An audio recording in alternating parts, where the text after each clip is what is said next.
Hello everyone, welcome to the channel. Yep, I'm still alive. Of course, I've been okay. I've not been sick since the last time I told you I was sick. I just happened to eat something that didn't agree with me, but that passed and I'm okay. What we want to talk about? Well, if you're living abroad and you're doing direct deposit here into the country you're residing in with Social Security, you're required each year to fill out their form 7161 and 7162, depending if you had dependents or not. As I stated a month or two back, they were no longer accepting mail going to the U.S. We was also informed that we could actually send them by courier to the embassy here in the Philippines. Well, I finally received my letters from the U.S. Finally. They mailed out sometime in July, and I just now got them. And upon receiving them, filled them out and signed them. And we used the local carrier here, LBC, to send them to Manila. This was on a Thursday, if I remember right. Might have been a Wednesday. Anyway, their first attempt, the embassy was closed. Their second attempt was closed. Their second attempt was actually done on a Monday. But they did make it on a Tuesday. I began to worry, because I know normally upon the third attempt, they send it back. And of course, Philippines, the embassy there covers a lot of Southeast Asia, not just the Philippines. Yeah. Makes you worry. Hopefully they get those entered into their system and report that I'm still alive and not cut my funds off. But that's the top story at the moment.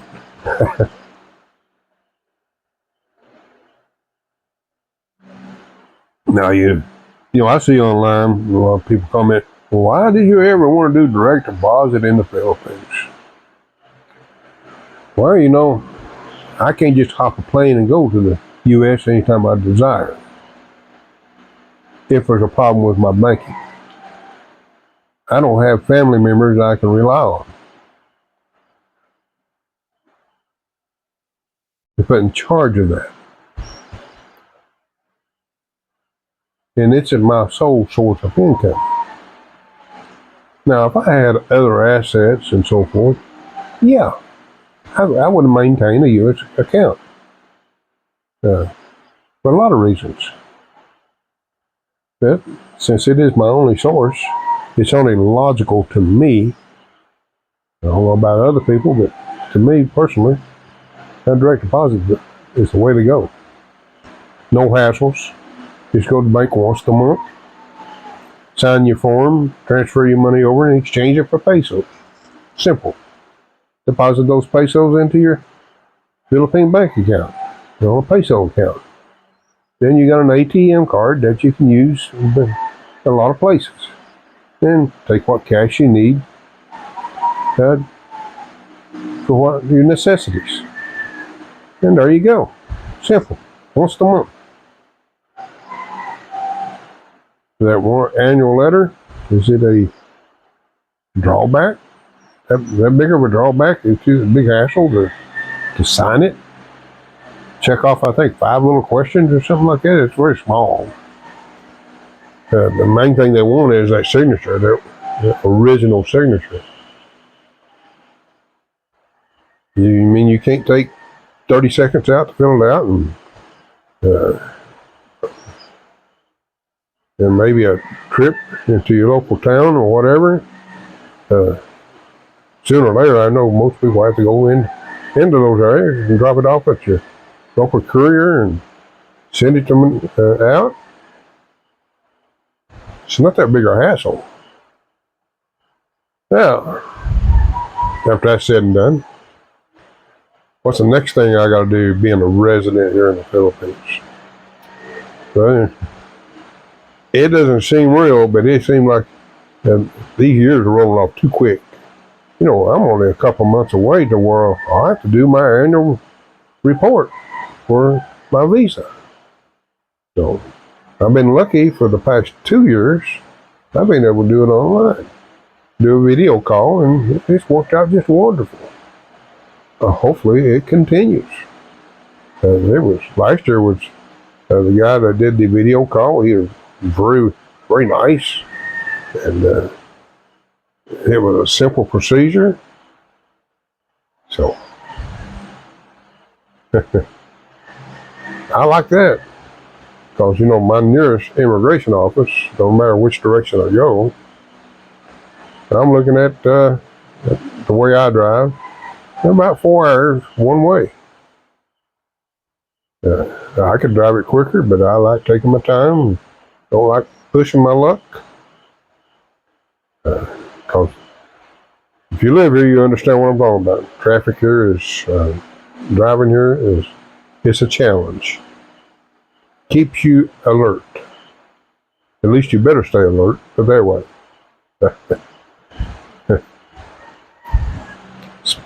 You know, I watched some videos of these guys riding crazy on motorcycles and so forth, and I keep thinking in the back of my mind, you know, they don't realize how lucky they are getting by with what they do. You know, it makes me nervous just to watch them. That's the reason I don't watch their channel very often. Maybe once in a blue moon, see a topic of interest.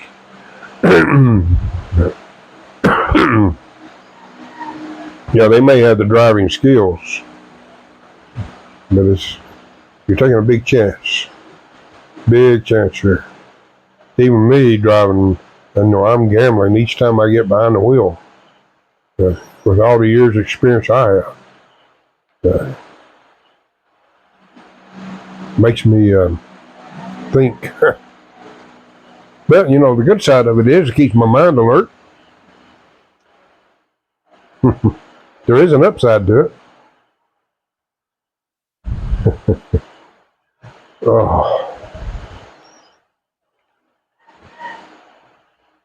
You know, I've got an app that tells me about the earthquakes, and so far I've only felt a tremor once. Well, I actually count twice from the big one. So that's about it. And I also see people that say, well, they're going to leave the Philippines because of the earthquakes. Well, you know, this is the Ring of Fire, and that's something you got to learn to deal with. Now, as far as living in condos and so forth, I can understand why you'd be nervous and you're thinking, but the newer condos are built to strict standards, even though you might be poor finished products on them, but the building itself, the majority of them are built to a very strict standard to handle. But still, what if that big one comes? It's even built to those standards. That make you a little nervous. Yeah. Personally, I wouldn't be living in a condo for a number of reasons, not because of earthquakes. I just don't like living in a box. Now, some people, that's a great lifestyle. Especially a studio apartment. No. 20 square meters for outrageous prices I've seen. 20 square meters. I'm trying to do this in my head. That would be, what is that? 20 square. That's not much in square footage. 300 or 400 square feet, something like that. Wow. That's small. That'd be like this porch here. It's roughly 20 square meters, and it's roughly 200 square feet. Yeah. That'd be some tight living, wouldn't it? I guess if you're single, that'd work out perfect. I enjoy as you see, my time outside. I like that freedom. And I like the freedom of having a few animals around. I've got my cats. I enjoy those.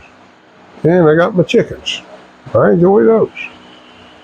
A little hobby. Of course, we've thinned them down quite a bit.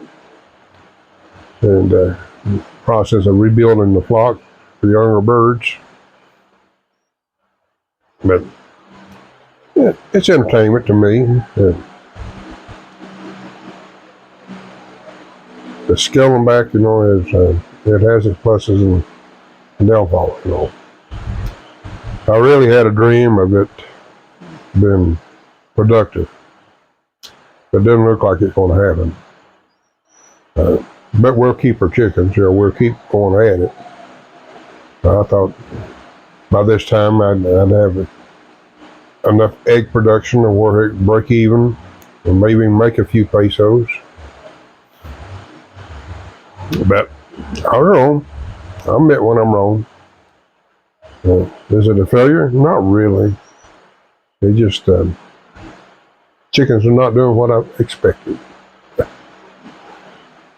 Of course, anytime you're dealing with animal life, they usually don't do what you expect. But that's okay. I won't complain. It's been something to occupy my time and entertain me and get a little education and one thing or another. But here we are. Another day of life, another day of pleasure. And folks, smile today. Maybe somebody will smile back. Everybody have a good day. Thank you so very much.